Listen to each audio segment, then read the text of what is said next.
नमस्कार बच्चों, सत श्री अकाल, वंदे मातरम।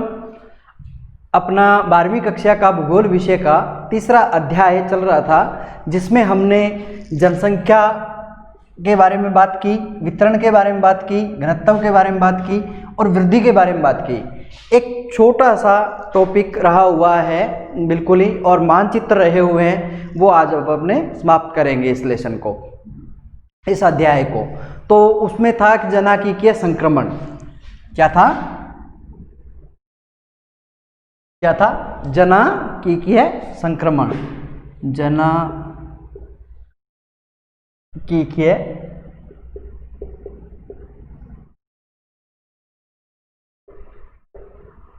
संक्रमण, ठीक है। जनांकीय संक्रमण के बारे में बात करेंगे। यहाँ एक बात देखने की है कि जनांकीय संक्रमण है क्या। जनांकीय संक्रमण है कि किस ओर से किस ओर जनसंख्या का रुझान है, जनसंख्या की स्थिति क्या है और जनसंख्या का रुझान या जनसंख्या का किस क्षेत्र से जुड़ाव है, कहाँ जुड़ेगी। जैसे अपने बात करें, अशिक्षित लोग हैं। क्या है? अशिक्षित लोग हैं।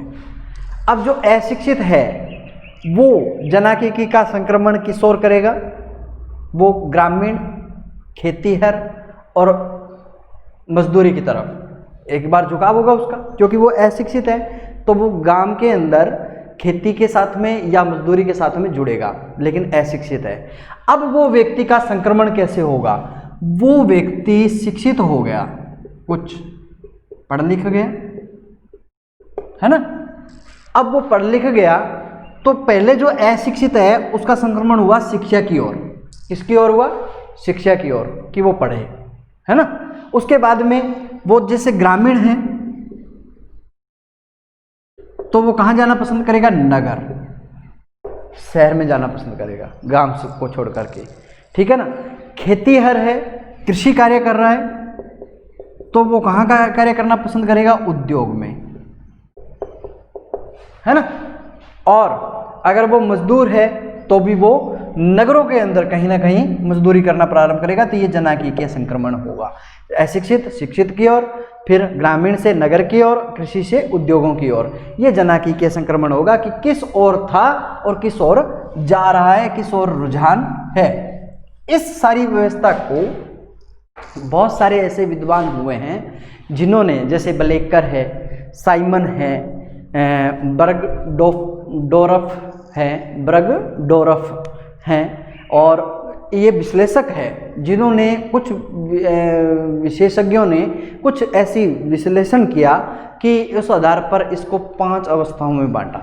कितनी अवस्थाओं में बांटा? 5 अवस्थाओं में जनांकीय संक्रमण को। सबसे पहला क्या है? नंबर 1, मैं इसको साफ कर रहा हूँ। नंबर एक के अंदर अपने जो बात शामिल करेंगे वो क्या है? उच्च जन्म दर और उच्च ही मृत्यु दर। कुछ देशों के अंदर जनांकीय संक्रमण इस प्रकार का है जिनमें उच्च जन्म दर है और उच्च ही मृत्यु दर है, तो भी जनसंख्या बहुत ज़्यादा मात्रा में बढ़ती नहीं है। ऐसे जैसे अफ्रीका के अंदर सूडान है, कांगो है, घाना है, अंगोला है, ग्वाटेमाला है, रोडेशिया है, नाइजीरिया है। इन देशों के अंदर उच्च जनसंख्या जन्म दर है, जन्म दर बहुत ज़्यादा है, और मृत्यु दर भी उतनी ही है, बराबर है, दोनों के अंदर बराबर है। तो दोनों का जनांकीय संक्रमण हुआ। दूसरी बात इसके अंदर 5 अवस्थाएं रखी हैं। दूसरी बात क्या है? दूसरी बात सुनिए। दूसरी बात यह है कि उच्च जन्म दर ये किए है, उच्च जन्म दर और उच्च मृत्यु दर है। देखो फिर तो बात तो वही आ गई, लेकिन नहीं, यहाँ एक हेर फेर है। उच्च मृत्यु दर जो है वो गिरती हुई अवस्था के अंदर है, गिरती हुई है उच्च मृत्यु दर की। मृत्यु दर लगातार घट रही है, गिरती हुई अवस्था में है, लेकिन जन्म दर उच्च की उच्च है, ठीक है ना। ये स्थिति भी हो सकती है। ऐसी स्थिति भी हो सकती है। कुछ ऐसे राष्ट्र हैं जिनमें जन्म दर उच्च है लेकिन मृत्यु दर के ऊपर धीरे धीरे धीरे धीरे अंकुश लग रहा है और वो गिरती हुई अवस्था के अंदर है, ठीक है ना। ऐसी अवस्था भी पाई जा सकती है। तीसरी अवस्था के अंदर क्या होता है, जो जन्म दर है वो उच्च है, उच्च जन्म दर, और मृत्यु दर जो है वो मध्यम है, मध्यम मीडियम कह सकते हैं, है ना। मृत्यु दर क्या है, मध्यम है, ठीक है ना। ये भी स्थिति हो सकती है। इस प्रकार की स्थिति भी अपने पाई जा सकती हैं जिनके अंदर जन्म दर तो उच्च है लेकिन मृत्यु दर मध्यम है। इनके अंदर जैसे अपने विकासशील देशों को शामिल किया जा सकता है ना। कुछ देशों के अंदर मध्यम, जैसे इसके अंदर विकासशील देशों में जैसे भारत है, पाकिस्तान है, नेपाल है, बांग्लादेश है ना, इन देशों को शामिल किया जा सकता है जिनके अंदर उच्च जन्म दर है और मध्यम मृत्यु दर है। मृत्यु दर है लेकिन मध्यम है, बहुत ही ना के बराबर कह सकते हो या कम कह सकते हो, है ना। तो मृत्यु दर उस जन्म दर से बहुत कम है, मध्यम आधी रह गई, ये कह सकते हो। अब इनके अंदर क्या है, मध्यम जन्म दर है, जन्म दर भी धीमी है, और निम्न मृत्यु दर ना के बराबर है, निम्न मृत्यु दर।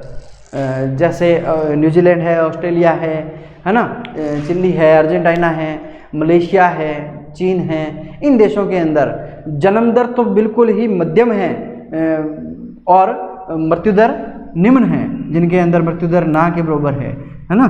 5 नंबर के अंदर क्या आता है, निम्न जन्म दर, निम्न मृत्यु दर, निम्न जन्म दर और निम्न मृत्यु दर। ऐसे देश भी हैं जिनके अंदर जैसे जापान है, रूस हैं, जिनके अंदर जनसंख्या की जो जन्म दर है वो बहुत ही कम है, ना के बराबर है, और मृत्यु दर भी ना के बराबर है। तो ऐसे जनांकीय संक्रमण कहते हैं ऐसी अवस्था को जो जनांकीय संक्रमण के अंदर शामिल की जाती हैं, ऐसी अवस्था आती है। तो ये था अपना जनसंख्या वृद्धि, जनसंख्या का वितरण, जनसंख्या का घनत्व और जनसंख्या क्या है, इसके बारे में हमने अध्ययन किया। अब आपके सामने 2 बातें रह गई, वो ये हैं कि विश्व के मानचित्र में जनसंख्या वितरण को दर्शाना है और जनसंख्या घनत्व को दर्शाना है। तो आप सभी मेरे साथ में जैसे कॉपी पेन लेकर के बैठे हैं आप लोग, तो आप लोग मेरे साथ में विश्व का मानचित्र बनाएंगे साथ के साथ में। तो इस प्रकार से आपको करना है, तो बनाइए आप मेरे साथ में, शाबाश, बहुत ही अच्छे बच्चे हो आप लोग सभी, है ना। तो यहाँ से अपने शुरू करते हैं। इस प्रकार से बिल्कुल ढीले हाथ से आपको एकदम बहुत ही सुंदर मानचित्र बनाना है आपको किसी भी प्रकार से, और विश्व का मानचित्र आपको सभी को बनाना आना चाहिए। तो इसमें अपने अभी जब सबसे पहले अपने वितरण को दर्शाएंगे, है ना।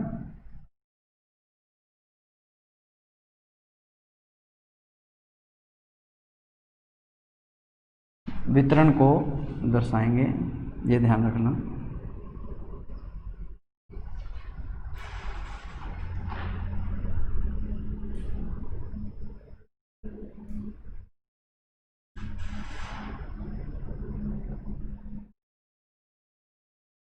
इस प्रकार से ये अपना दक्षिणी अमेरिका बन गया। अभी अपने उत्तरी अमेरिका बनाएंगे।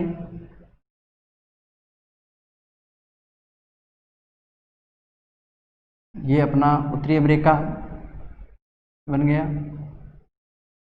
ये आपको पता ही है, इधर अलास्का और संयुक्त राज्य अमेरिका का और ये क्षेत्र आ गया, इधर ब्राजील और वो क्षेत्र आ गया, है ना। तो इस प्रकार से अपना ये एक उत्तरी और दक्षिणी अमेरिका बन गया। अब अपने अफ्रीका महाद्वीप बनाएंगे।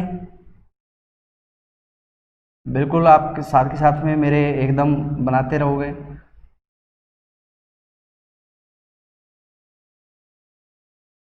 तो मानचित्र बनाना आप लोग बखूबी सीख जाएंगे।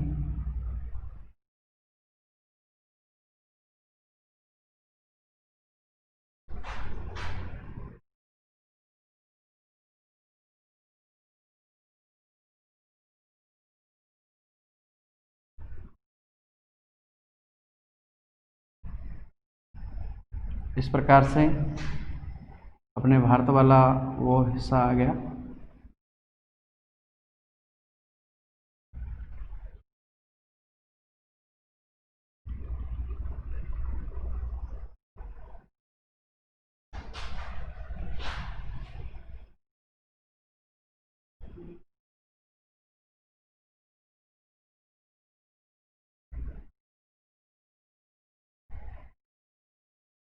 इस प्रकार से ये नॉर्वे और वो फिनलैंड और स्वीडन और वो बना देंगे। ये यूराल पर्वत की स्थिति आ गई और ये इधर एशिया का क्षेत्र आ गया, है ना। तो इस प्रकार से हम बनाएंगे। ये अपना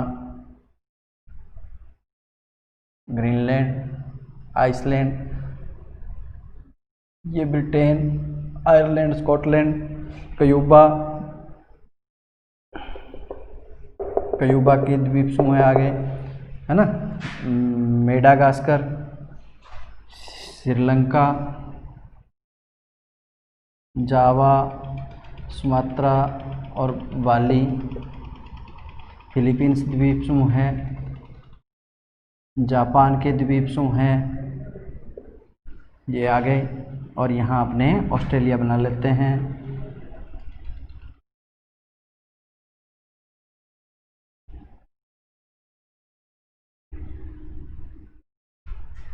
ये अपना ऑस्ट्रेलिया आ गया।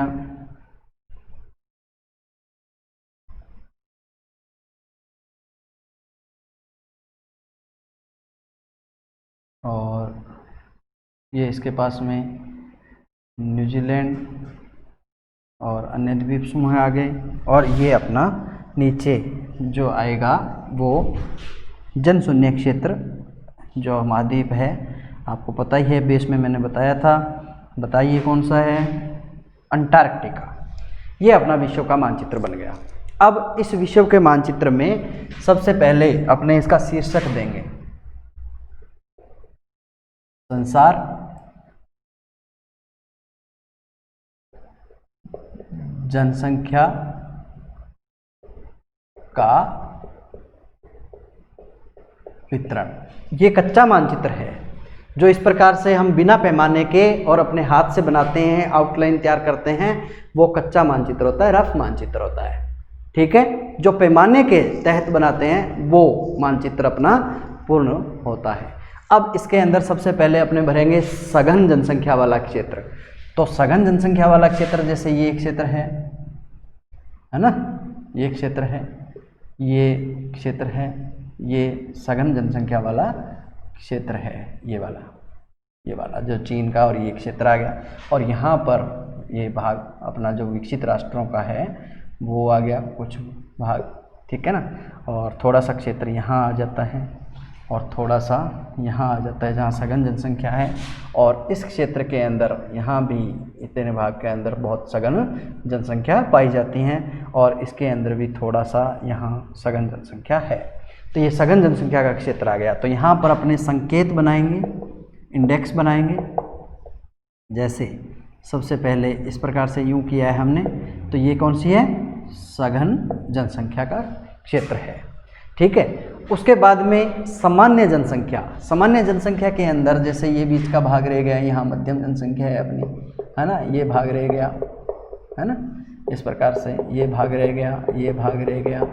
और कुछ इसका ये जो किनारे हैं, इन किनारों के ऊपर जो बीच का भाग रह गया, है ना, ये क्या है? सघन सामान्य जनसंख्या वाला क्षेत्र है। इस प्रकार से ये वाला सामान्य जनसंख्या वाला क्षेत्र है, ये वाला सामान्य जनसंख्या वाला क्षेत्र है। इस प्रकार से ये सारा क्या है? सामान्य जनसंख्या वाला क्षेत्र है, जिसको अपने इस प्रकार से यूँ कर सकते हैं, ये सामान्य। जब तक आप संकेत नहीं बनाओगे तब तक आपको समझ में नहीं आएगा।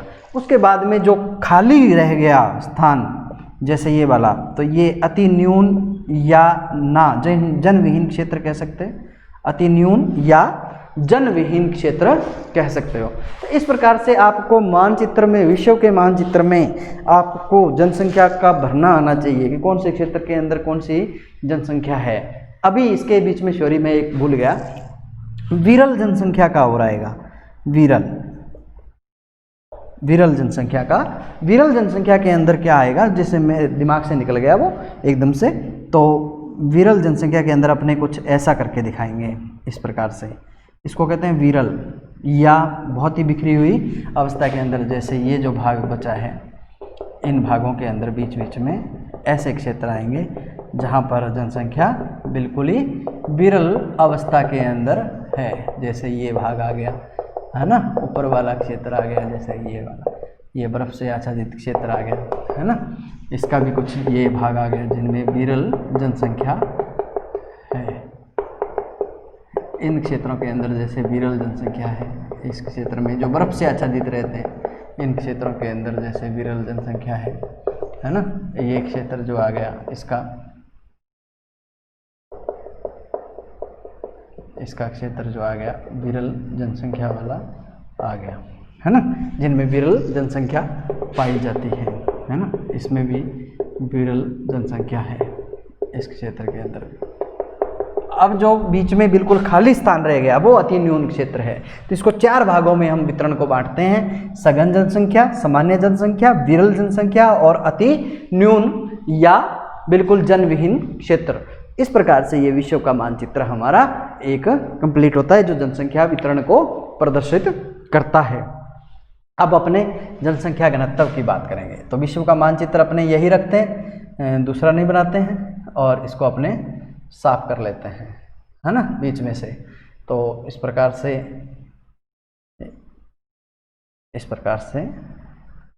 इसको साफ कर लीजिए।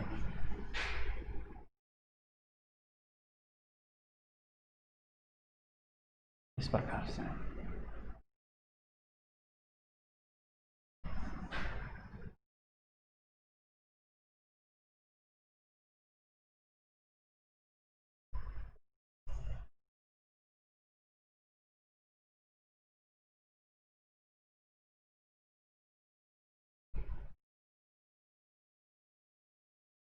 अभी कहीं से अगर लाइनें कहीं इधर उधर हुई हैं तो अपने इसको, और आप लोग द्वारा भी बना सकते हो है ना, तो अपने इसको सही कर लेते हैं। जैसे बीच में से कोई लाइनें इधर उधर हो गई हों तो अपने इनको दोबारा एडजस्ट कर लेते हैं है ना, इस प्रकार से।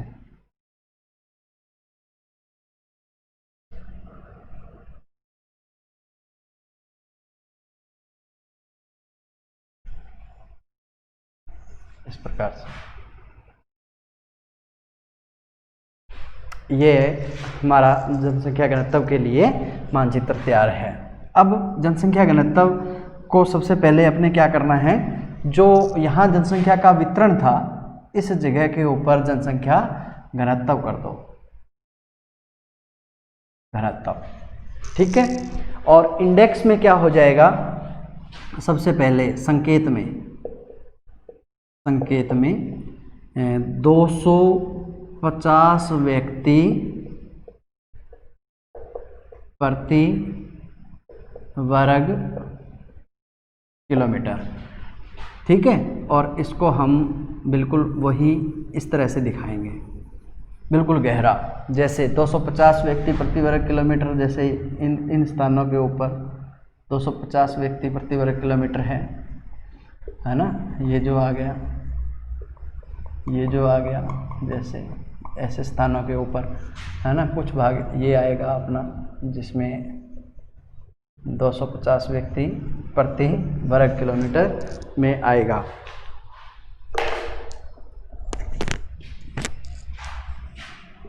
तो इस प्रकार से अपने कर सकते हैं इसको, ठीक है। इसका कुछ भाग आएगा जो 250 व्यक्ति, ये जो भाग है इतना सा, इसमें भी बहुत ज़्यादा संख्या में लोग हैं, ठीक है ना। इसका जो ये क्षेत्र आएगा बाहर वाला, तो इस प्रकार से इस कुछ क्षेत्र के अंदर जनसंख्या बहुत ज़्यादा है। अब इसके बाद में दूसरा जो स्थान आता है वो किसका आता है, 100 से 200 के बीच में है ना। इस प्रकार से यूँ कर सकते हैं अपने डैश डैश, ये वाला ये आएगा 100 से 250 व्यक्ति प्रति वर्ग किलोमीटर का स्थान आएगा। अब इसके अंदर क्या करेंगे, जैसा मैंने दिखाया है ना, तो इसको इस तरह से कर सकते हैं, इस तरह से, इस तरह से,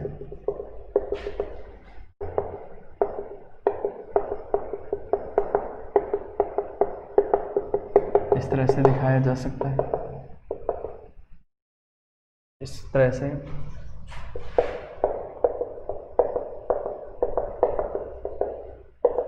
इस तरह से हो सकता है।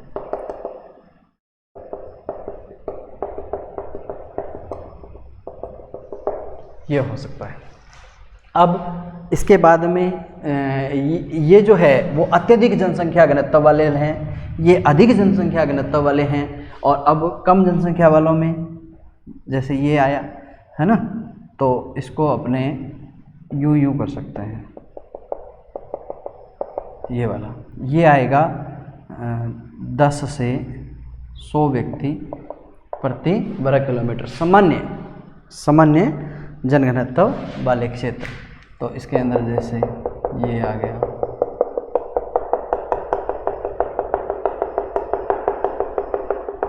इस प्रकार से।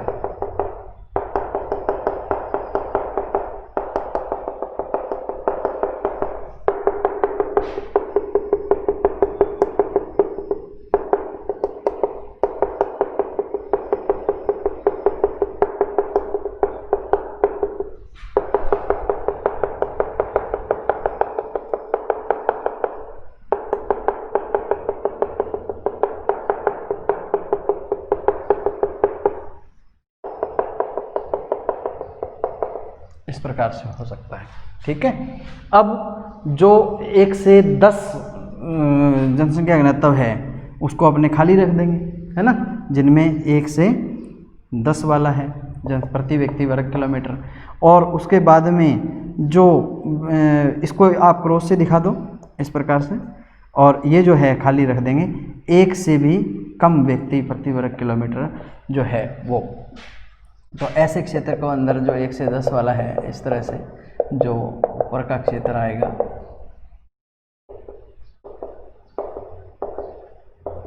ऐसे क्षेत्र आएंगे जिनमें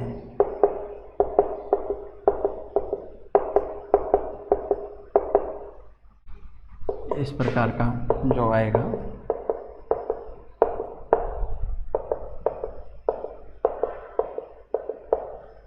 ठीक है, इस प्रकार का जो क्षेत्र आएगा जिनमें इस प्रकार की,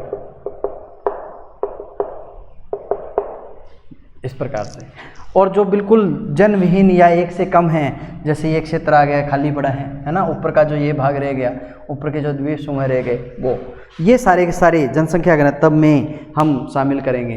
तो जनसंख्या घनत्व को हम 5 प्रकार से दिखा सकते हैं। अत्यधिक जनसंख्या जो 250 व्यक्ति प्रति वर्ग किलोमीटर से अधिक है उसको क्या कहते हैं, अत्यधिक जनसंख्या घनत्व वाला क्षेत्र कहते हैं, जो विश्व मानचित्र में हमने दर्शाया है। उसके बाद में 100 से 250 व्यक्ति प्रति वर्ग किलोमीटर जो हैं वो अधिक जनसंख्या वाले क्षेत्र में, अत्यधिक में नहीं आता, अत्यधिक में जो 250 से ऊपर, 250 से जो ऊपर व्यक्ति प्रति 1 वर्ग किलोमीटर के अंदर 250 व्यक्ति से अधिक जो लोग रहते हैं वो अत्यधिक में आएगा। 100 से 250 व्यक्ति प्रति वर्ग किलोमीटर के अंदर जो रह रहे हैं ऐसे क्षेत्र को अधिक जनसंख्या के क्षेत्र कहेंगे, सामान्य नहीं कह सकते, अधिक कहेंगे। फिर जो 10 से 100 व्यक्ति, मतलब 100 भी हो सकते हैं, 10 भी हो सकते हैं, 50 भी हो सकते हैं, 60 भी हो सकते हैं, 80 भी हो सकते हैं, 90 भी हो सकते हैं, 1 वर्ग किलोमीटर क्षेत्र में रह रहे हैं, उसको सामान्य जनसंख्या घनत्व वाले प्रदेश कहेंगे। और जो 1 से 10 व्यक्ति मात्र, मतलब 8 हो सकते हैं, 7 हो सकते हैं, 6 हो सकते हैं, 1 वर्ग किलोमीटर क्षेत्र के अंदर रहने वाले हैं, उसको कम जनसंख्या घनत्व वाले प्रदेश कहेंगे हम लोग। और कुछ ऐसे क्षेत्र हैं जिनमें 1 से भी कम व्यक्ति, मतलब 1 वर्ग किलोमीटर का क्षेत्र है उसमें 1 व्यक्ति भी बड़ी मुश्किल से मिलता है। जैसे ऑस्ट्रेलिया का कुछ भाग है, अंटार्कटिका महाद्वीप है, ऊपर का जो कनेडियन द्वीप समूह है, उत्तरी कनाडा है ना, और साइबेरिया टुंड्राई प्रदेश है, आर्कटिक महासागर का क्षेत्र है। इन क्षेत्रों के अंदर जो द्वीप समूह आते हैं वो सारे के सारे 1 व्यक्ति से भी कम जनसंख्या घनत्व वाला है प्रति वर्ग किलोमीटर के अंदर। तो ये जनसंख्या घनत्व है हमारा जो इसके अंदर आया। अब बात अपने ये भी करते हैं कि जनसंख्या घनत्व जो है, जनसंख्या वितरण जो है, वो जनसंख्या वितरण के अंदर सिर्फ हम सघन, विरल और सामान्य या कम जनसंख्या है, बिल्कुल अति न्यून जनसंख्या वाला क्षेत्र है, 4 भागों में हम विभक्त करते हैं। और इसको हम जनसंख्या घनत्व को आंकड़ों के हिसाब से कि कितने एक वर्ग किलोमीटर क्षेत्र के अंदर, प्रति वर्ग किलोमीटर क्षेत्र के अंदर कितने लोग रह रहे हैं, कितने व्यक्ति उसके अंदर रह रहे हैं, कितने व्यक्ति उसके अंदर हैं उस क्षेत्र के अंदर, तो वो सारे के सारे किस में आते हैं, जनसंख्या घनत्व में आते हैं। और जो जैसा अभी बताया, इस प्रकार से आपको विश्व का मानचित्र पूर्ण रूप से बनाना आना चाहिए, एकदम हाथ से, और उसी हिसाब से आप लोगों को बना करके और इसको आगे क्रियान्वित करना है। तो ये मानचित्र आप लोगों ने उतार लिया होगा, बिल्कुल अपने हाथ से तो बनाना आना चाहिए, आपको सीखना है। इसके अलावा आपको इस लेसन के अंदर, इस अध्याय में आपको किसी प्रकार की कोई ऐसी परेशानी लगे तो बिल्कुल आप लिख करके रखिए, और जब भी अपनी कक्षाएं निश्चित तौर पे दोबारा से शुरू होंगी तो बिल्कुल आपकी समस्याओं का समाधान किया जाएगा। इसके बाद में अपने इस लेसन में आपने सबसे पहले ये देखा कि जनसंख्या क्या है, जनसंख्या किसको कहते हैं। तो एक भौगोलिक क्षेत्र के अंदर एक निश्चित समय के अंदर जो जनसंख्या निवास कर रही है, जो लोगों की संख्या निवास कर रही है, उसको जनसंख्या कहते हैं। जनसंख्या वितरण क्या है, बिखराव है ना। तो एक एक चीज़ें आपको जब पुस्तक पढ़ोगे आप समझने के बाद में, तो आपको एक एक चीज़ें बिल्कुल पॉइंट टू पॉइंट क्लियर होगी। जनसंख्या वितरण क्या है, बिखराव है, फैलाव है, सब जगह समान नहीं है। जैसे 10% जो भूभाग है उसके ऊपर 90% जनसंख्या रह रही है, और जो 90% भूभाग है उसके ऊपर मात्र 10% जनसंख्या रह रही है, और 70% क्षेत्र ऐसा है विश्व का, धरती पृथ्वी के ऊपर, जो अवास्य है, जिनके अंदर कोई नहीं रह रहा है। कारण कि वहाँ बहुत ही विरल जनसंख्या है, बहुत ही कम जनसंख्या है। जैसे अंटार्कटिका महाद्वीप है, उसके ऊपर कोई जनसंख्या नहीं है ना, जनविहीन क्षेत्र है वो। तो इस प्रकार से ना के बराबर जनसंख्या होना भी ये वितरण के अंदर शामिल करते हैं। जनसंख्या घनत्व क्या है, एक तरह से भार है, 1 वर्ग किलोमीटर के अंदर जो लोगों की संख्या रह रही है, अनुपातिक है, ठीक है ना। जनसंख्या घनत्व क्या है, जनसंख्या का और क्षेत्र का अनुपात है कि कितने व्यक्ति 1 वर्ग किलोमीटर में रह रहे हैं, कितने व्यक्ति 1 वर्ग किलोमीटर के अंदर आ रहे हैं, वो जनसंख्या घनत्व में हम शामिल करते हैं। और भूगोल के अंदर जो जनसंख्या घनत्व का आता है वो अपना गणितीय जनसंख्या घनत्व भूगोल विषय के अंदर हम शामिल करते हैं, ठीक है।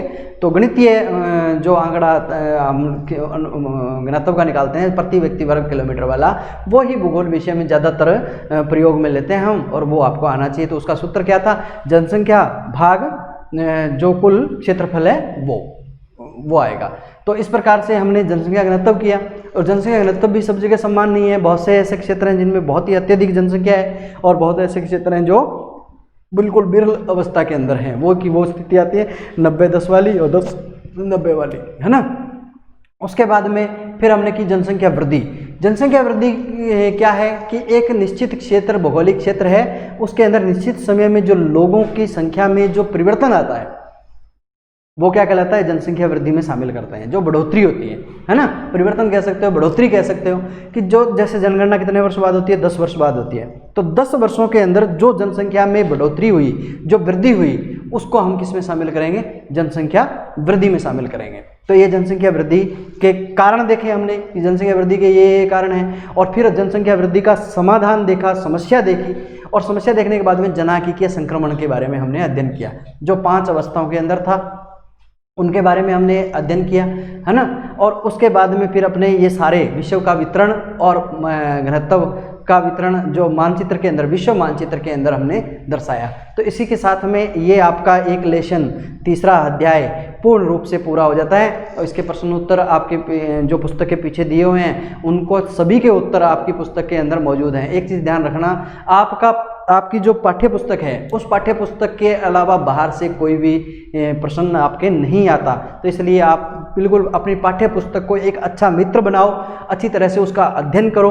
और अध्ययन अगर आप पहले पढ़ लेते हो उपन्यास की तरह और फिर समझ लेते हो यहाँ पर और कक्षा के अंदर, और उसके बाद में फिर एक बार फिर आप अध्ययन कर लेते हो, रीड कर लेते हो, उसको पढ़ लेते हो पुस्तक को, पाठ्य पुस्तक को, तो फिर आपको कोई भी समस्या नहीं आएगी।